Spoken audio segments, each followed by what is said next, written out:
DSC నియామకాల్లో భారీగా అక్రమాలు జరిగాయని వైసీపీ అధినేత జగన్ ఆరోపించారు. డిఎస్సి ప్రశ్నపత్రాల తయారీ, పరీక్షల నిర్వహణ బాధ్యతలను ఒకే అధికారికి అప్పగించడం గతంలో ఎన్నడూ జరగలేదని అన్నారు. అవుట్సోర్సింగ్ ఉద్యోగి నవీన్ కు ఫస్ట్ ర్యాంక్ ఎలా వచ్చిందని ప్రశ్నించారు.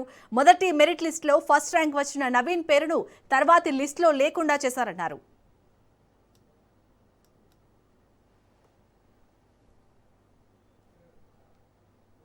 స్పోర్ట్స్ కోటా పేరుతో డిఎస్సి పరీక్ష రాయకుండానే కొందరికి ఉద్యోగాలు కట్టబెట్టారని, పివి సింధు పేరు చెప్పి 372 పోస్టులు ఇచ్చారని ఆరోపించారు.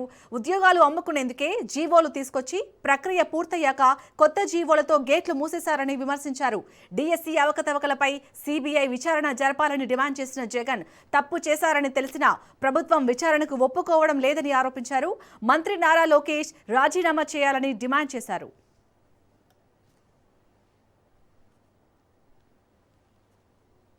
లోకేష్ అనే వ్యక్తి ఎందుకు రాజీనామా చేయాలి, సిబిఐ ఎంక్వైరీ అన్నది ఎందుకు వేయాల్సిన అవసరం ఉంది? దీనికి సంబంధించి డిఎస్సి విషయంలో, ఇప్పటి డిఎస్సి విషయంలో, ఈ గవర్నమెంట్ కండక్ట్ చేసిన డిఎస్సి విషయంలో 2025 నోటిఫికేషన్తో ఇచ్చిన ఈ డిఎస్సి విషయంలో జరిగిన లీకేజ్, అక్రమాలపై మేము ఇప్పటి వరకు ఏ అంశాలైతే ప్రజల ముందు ఉంచామో అవన్నీ కూడా వాస్తవమేనని క్రమంగా ప్రభుత్వమే అంగీకరించే కార్యక్రమం కూడా చేస్తుంది. అసెంబ్లీలో లోకేష్ మాట్లాడిన ప్రసంగం చూసినా కానీ, ఇదే అసెంబ్లీలో చంద్రబాబు నాయుడు గారు మాట్లాడిన ప్రసంగం, ప్రత్యక్షంగానూ పరోక్షంగానూ వాళ్ళు ఈ ఆరోపణలన్నీ కూడా ఒప్పుకున్న పరిస్థితులే కనిపిస్తాయి. తప్పు చేశారు అని క్లియర్ కట్గా కనిపిస్తూ ఉన్నప్పటికీ ఒప్పుకొని సిబిఐ ఎంక్వైరీకి మాత్రం ఆర్డర్ ఇవ్వరు. ఎలా తయారైపోయిందని అంటే, అసెంబ్లీ సిబిఐ ఎంక్వైరీ వేయాల్సిన అవసరం ఎందుకుంది అని చెప్పడానికి వాళ్ళు సిద్ధంగా ఉంటూ సాక్ష్యాలు ఆధారాలతో రెడీగా, పక్కన కౌన్సిల్లో మాత్రం డిస్కషన్ చేయరు, డిస్కషన్లోకి రానిరు. కౌన్సిల్లో ఎందుకు వీళ్ళు ఒప్పుకోరు చర్చ జరగడానికి అని అంటే దానికి కారణం తప్పులు జరిగాయి కాబట్టి. అది ఎక్కడ సాక్ష్యాలు ఆధారాలతో సహా బయటపెట్టే పరిస్థితి కనిపిస్తుందేమో అని చెప్పి డిఎస్సి ప్రశ్న పత్రాలు తయారు చేసే విభాగంలో ఉన్న అవుట్సోర్సింగ్ ఉద్యోగి నవీన్కు ఫస్ట్ ర్యాంక్ రావడం వాస్తవమేనని అసెంబ్లీ సాక్షిగా మరోసారి అబ్బాకొడుకులు ఇద్దరు ఒప్పుకున్నారు. ఫస్ట్ ర్యాంక్ వచ్చిన నవీన్కు సంబంధించిన మెరిట్ లిస్టు నెంబర్ 1 ర్యాంక్లో నవీన్ అక్కడ కనిపిస్తున్నారు చూడండి, ఫస్ట్ ర్యాంకు. మళ్ళీ మెరిట్ లిస్టు మార్చేసి నవీన్ పేరు తీసేసిన సెకండ్ మెరిట్ లిస్ట్ ఒకసారి చూపించండి. నవీన్ పేరు లేకుండా సెకండ్ మెరిట్ లిస్ట్ రిలీజ్ చేసినారు. మరి నేను అడుగుతాను, మన ఫస్ట్ ర్యాంక్ వచ్చిన ఈ నవీన్కు ఉద్యోగం ఎందుకు ఇవ్వలేదు? చంద్రబాబు నాయుడు గారు ఆయన కొడుకు ఏమంటారు, అబ్బా కొడుకులు ఇద్దరు, సర్టిఫికెట్ల వెరిఫికేషన్కు నవీన్ రాలేదు కాబట్టి ఉద్యోగం ఇవ్వలేదట.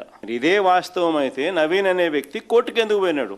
తన ఐడిని బ్లాక్ చేశారని, కాల్ లెటర్ తనకు పంపలేదని కోర్టుకు పోయినాడు.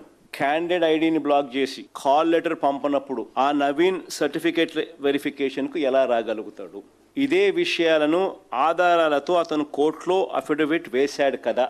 వీటికి అసెంబ్లీలో అబ్బా కొడుకులు ఎందుకు సమాధానం చెప్పలేదని అడుగుతాను.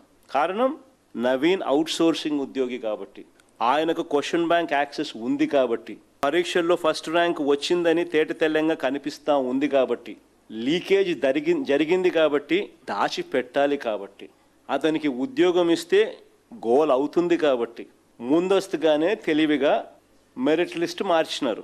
స్పోర్ట్స్ పర్సన్స్కు టెస్ట్ పెట్టాల్సిన అవసరం లేదంట వీళ్ళు చెప్పిన మాటలు అసెంబ్లీలో.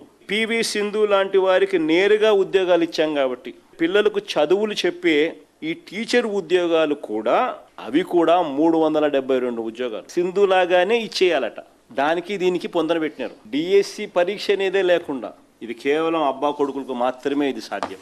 నిజంగా వీళ్ళ మైండ్లో చిప్పులు ఉన్నాయా లేదా నాకైతే తెలియదు. చదువులు చెప్పడానికి నువ్వు కెపాసిటీ నీకుంది అని చెప్పి నిర్ధారించే పరీక్ష డిఎస్సి. అది పాస్ అయిన తర్వాత నువ్వు స్పోర్ట్స్ కోటా అన్నా ఇవ్వు, ఇంకోటన్నా ఇవ్వు, అది వేరే విషయం. అసలు పరీక్ష లేకుండా డిఎస్సిని రాయాల్సిన అవసరమే లేకుండానే బుద్ధునుడు ఎవడని ఇస్తాడా 372 ఉద్యోగాలు? తప్పు చేశారు అని క్లియర్ కట్గా కనిపిస్తూ ఉన్నప్పటికీ గింజుకుంటారే తప్ప ఒప్పుకొని సిబిఐ ఎంక్వైరీకి మాత్రం ఆర్డర్ ఇవ్వరు. ఎలా తయారైపోయిందని అంటే, అసెంబ్లీ మాకు ప్రతిపక్ష పార్టీ కింద మమ్మల్ని యాక్సెప్ట్ చేస్తే మాకు ప్రతిపక్ష హోదా ఇవ్వాల్సి వస్తుంది. ప్రతిపక్షం అన్నది యాక్సెప్ట్ చేస్తే ఆ ప్రతిపక్షానికి ఒక నాయకుడు వస్తాడు. ఆ నాయకుడికి సభా సమయంలో సభా అధ్యక్షుడు చంద్రబాబు నాయుడు గారికి ఏ రకమైన టైం ఇస్తారో అదే టైము ప్రతిపక్ష నాయకుడు కూడా ఇవ్వాల్సి వస్తుంది. కాబట్టి అది ఇవ్వకూడదు అని చెప్పి వీళ్ళు సభ నడుపుతా ఉన్నారు, ప్రతిపక్షాన్నే అక్నాలెడ్జ్ చేయకుండా. ఇలాంటి పరిస్థితులు అసెంబ్లీలో ఎలా జరుగుతూ ఉందంటే ప్రత్యర్థి